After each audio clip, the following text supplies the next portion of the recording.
Most lawn care business owners don't actually pay themselves a set amount strategically, and you guys obviously keep it confidential with your customers. We're not going to be giving out names, addresses, social security numbers, but you notice, because you have a large scope to view, that this is an issue. So can you talk a little bit, Joey, about the right thing to do and the error that a lot of companies are making?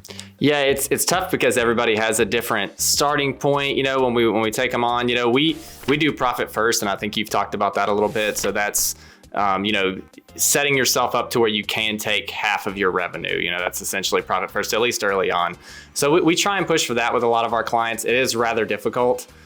Because you have to think about things differently in terms of profit. They profit first, you're supposed to take your profit before you actually pay everything out, which is, just a total mind warp of what you're used to, where you just pay expenses and you take whatever's left over.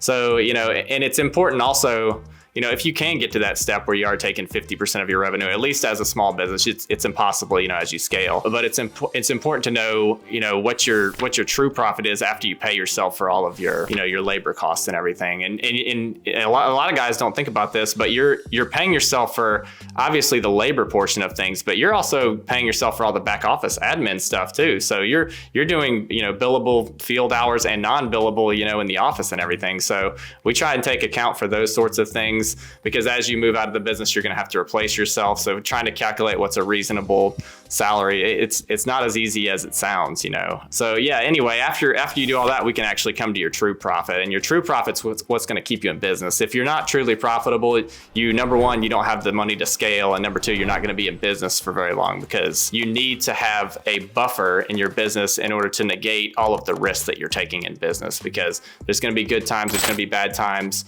and if you don't have that buffer, you're not going to be able to withstand the tough times. So I think it's really important to get that salary really, really well managed. And as you scale, to not just draw more and more out of your business. The less you can take out, the more you can scale your business. So the more you can sacrifice on the personal end, the faster you can grow. And it's hard, because a lot of guys are just thinking, how's my business?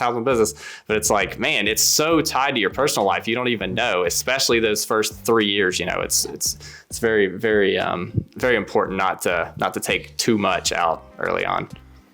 That was a good question that we got asked, was, do you see a lot of your really successful businesses on a budget, on a business budget? Really, no. It's not about their business budget as much as it is about their personal budget. And like Joey said, your business and your personal is really tied early on in business, to the point where you're asking yourself, can I live more on a personal budget so that my business can have more of the cash to stay inside the business itself?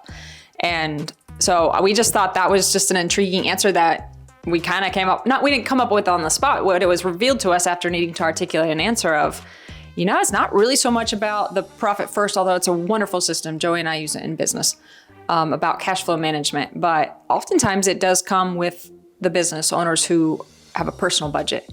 And so therefore they can leave that cash to be able to grow their business. Mm-hmm. So you have to think about it this way. If you have a 7-figure business, let's just say you're taking an even million in revenue.